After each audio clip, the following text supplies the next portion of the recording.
about the progress, especially the progress in music.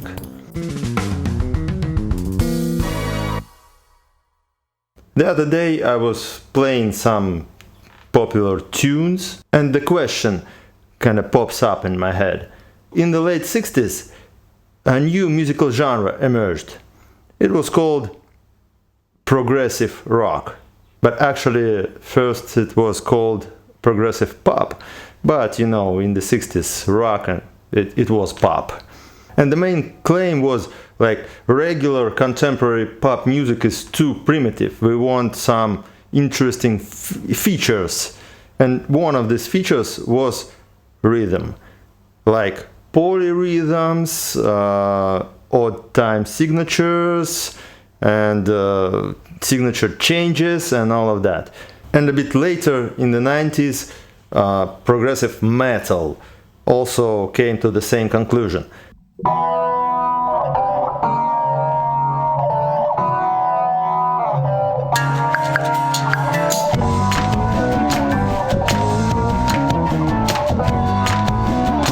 They decided that regular heavy metal is too primitive and they want to add some interesting harmonies, but we're talking about the rhythm right now, so they've decided to add more interesting things like polyrhythms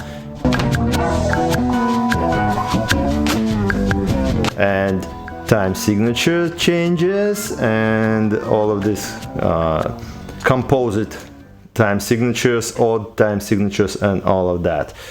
So, was it really a very progressive thing?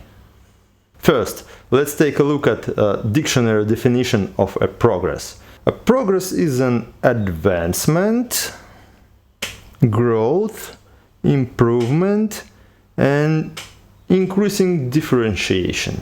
So basically it is amount of differences that you're gaining comparing to the previous variant. When there is no changes occurred, it is stagnation.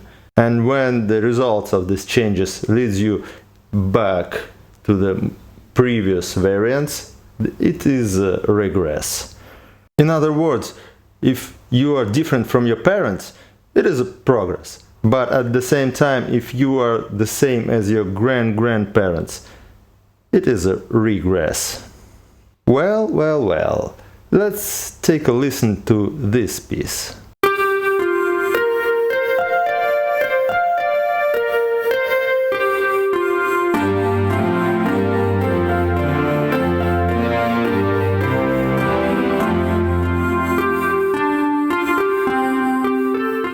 This piece was written in 1874 by composer Modest Mussorgsky,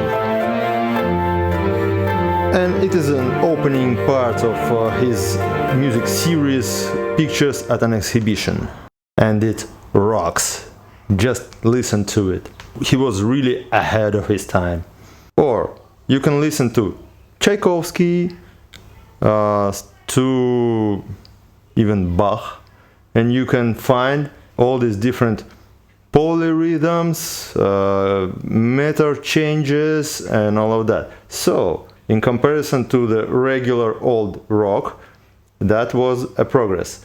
But in comparison to this old music, no progress were made.